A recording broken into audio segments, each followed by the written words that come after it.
Shri Venkateswara gold తాకట్టులో ఉన్న మీ బంగారాన్ని విడిపించి కొనబడును.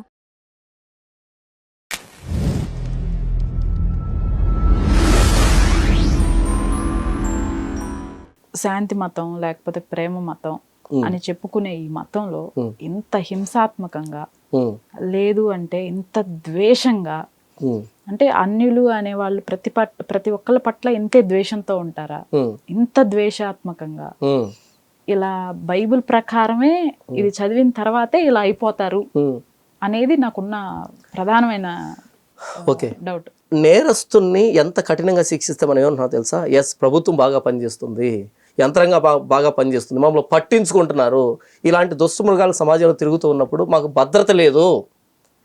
ఇలాంటి వాళ్ళు ఏరేస్తూ ఉంటే మిగిలిన వాళ్ళు అలాంటి ఆలోచన వచ్చినా సరే చచ్చిపోతాయి ఆలోచనలు. అమ్మో కాల్ చంపేస్తారు, కోర్టుకి వేయడం ఆలస్యం కూడా లేదు, కాల్ చంపేస్తారు అనేటట్టుగా.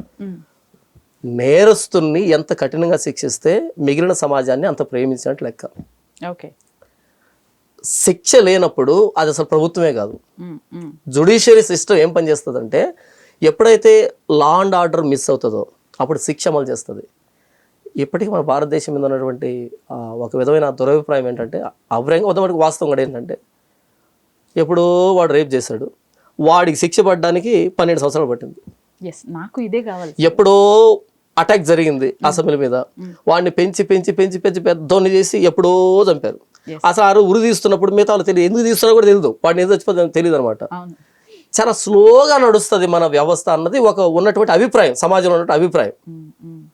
అది మీరు ఫారిన్ కంట్రీస్, గల్ఫ్ కంట్రీస్కి వెళ్ళారు అనుకోండి, ఇలా తప్పు జరగానే పబ్లిక్ తీసుకొచ్చి 40 లేపేస్తారు. అందుకని అక్కడ తప్పులు జరగడానికి చాలా తక్కువ అవకాశం ఉంది. తప్పు చేసినోడు శిక్షకు అర్హుడు తప్పకుండా కదా. నేను ఒప్పుకుంటాను. మరి ఈ న్యాయ వ్యవస్థని స్లోగా చేస్తున్నారు, తొందరగా శిక్షించండి అనేటట్టుగా మనం ఇక్కడ ఒత్తిడి పెడుతున్నాం. కానీ దేవుడు ఇక్కడ శిక్షించిన వాడిని, తప్పు చేసిన వాడిని శిక్షిస్తూ ఉన్నప్పుడు ఇదేంటి ఇంత కఠినాత్ముడు? లేదు, కఠినాత్ముడు కాదు. ఇక్కడ నేను ఈ క్వశ్చన్ ఎందుకు అడిగాను, ప్రేమ మతం అనేటట్టు మీరు అన్నారు కదా. చాలా మంది ఏదైతే ప్రచారం చేస్తారో నా దేవుడు ప్రేమ స్వరూపి, దయామయుడు, ప్రేమామయుడు, కృపామయుడు ఇదే ఉంటుంది. అవును, ఓకే. అంటే ఇప్పుడు నాకు ఒక మహాభారతం ఉంది సార్, దాంట్లో యుద్ధం ఏంటి లేకపోతే వీళ్ళు చేసినవి ఏంటి మొత్తం అంతా నాకు చెప్పారు. బట్ ఇక్కడ ఏవైతే కొన్ని దారుణమైన శిక్షలు, చాలా హింసాత్మకంతో కూడిన శిక్షలే అమలు చేశారు అని చెప్పేసి పలానా పర్సన్ రాశాడు అతనికి. ఇప్పుడు మీరు చెప్పిన దాని ప్రకారమే ఓకే, ఆ అమలు చేసిన శిక్షలు వీళ్ళు ఎక్కడ చెప్పరు.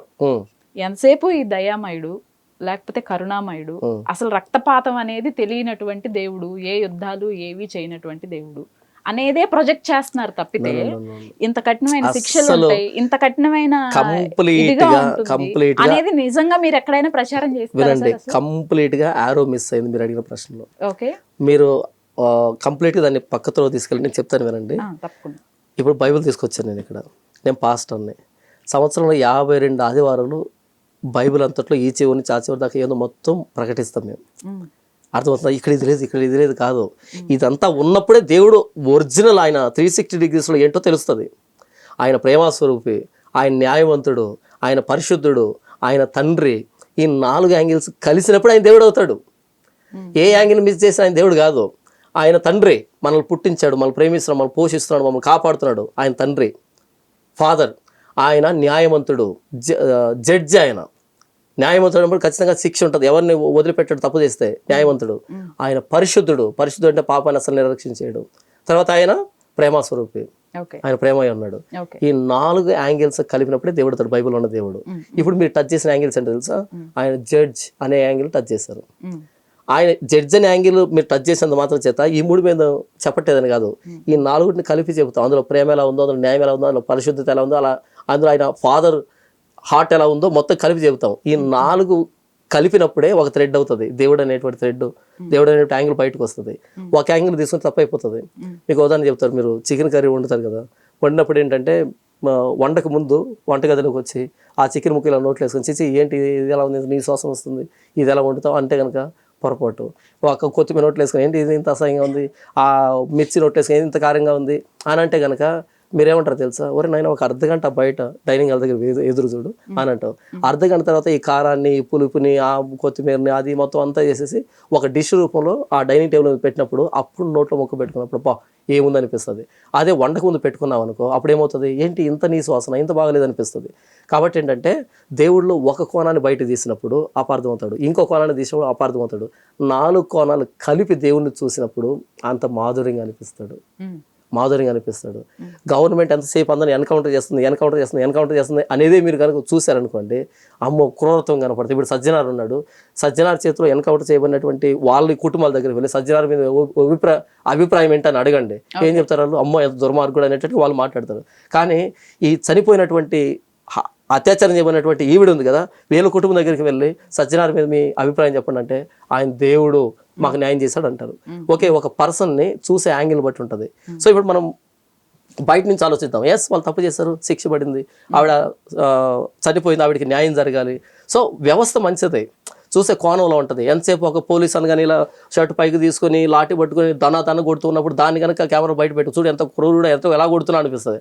అంతకంటే ముందు వాడు ఎవరినో కత్తితో పొడిచినటువంటి సీన్ చూపెడితే ఏంటి చిన్న కత్తితో కొడుతున్నాడు అనిపిస్తుంది మనకి. సో ఏంటంటే కంప్లీట్ పిక్చర్ మనకు అర్థమైనప్పుడే అసలు విషయం బయటకు వస్తుంది. ఇక్కడ ఏదో కొన్ని వచనాలు చదివేసి చూడు ఇలా ఉన్నాడు ఆయన కరుణామయుడు అంటారంటే, కరుణామయుడు అని చెప్తూ ఉన్నది లవ్ ఆస్పెక్ట్లో, ఫాదర్ ఆస్పెక్ట్లో. ఇక్కడ నేను చదివి వినిపించింది జడ్జ్ అనేటువంటి యాంగిల్లో చూపించాను. అన్ని యాంగిల్స్ చూసినప్పుడు ఎంత అద్భుతంగా ఉంటాడంటే దేవుడు, ఎంత అద్భుతం. అసలు మన తల్లిదండ్రుల ప్రేమ ఎందుకు పనికి రాకుండా పోతుంది, అంత అద్భుతమైన ప్రేమ దేవుంది. ఇప్పుడు నేను ఏమంటారంటే, నేను తప్పు చేసిన వదిలిపెట్టాడు ఆయన, నేను అనుభవిస్తాను, ఆయన శిక్షణ అనుభవిస్తాను, ఆయన జడ్జిమెంట్ అనుభవిస్తాను, నాకు అర్థమవుతుంటుంది, అది తోలు తీసేస్తాడు. ఇంత మర్యాదగా మాట్లాడుతున్నా ఎందుకు, రీజన్ ఏంటంటే ఆయన ఎంత దారుణంగా వ్యవహరిస్తాడు, ఎంత కఠినంగా వ్యవహరిస్తాడో తప్పు చేసినప్పుడు తెలుసు కాబట్టి ఇంత బుద్ధిగా నేను. మీకు ఒక మాట చెప్తాను, ఆండ్రూ సొకరోవ్ అని ఒక సైంటిస్ట్కి వరల్డ్ పీస్ ప్రైజ్ వచ్చింది, నోబెల్ పీస్ ప్రైజ్ వచ్చింది. ఆయన ఏం కనిపెట్టాడంటే హైడ్రోజన్ బాంబు కనిపెట్టాడు. అది వేస్తే ఒక దేశం స్మాష్. అలాంటి మారణాయుధాన్ని కనిపెడితే నోబెల్ పీస్ ప్రైజ్ ఇచ్చారు. ఎందుకో తెలుసా, ఇప్పుడు నా భారతదేశంలో ఆ బాంబు లేదనుకో, పాకిస్తాన్ నుంచి ఆ నెత్తి మీద చల్లిపోతాడు వాడు బాంబుల్ని.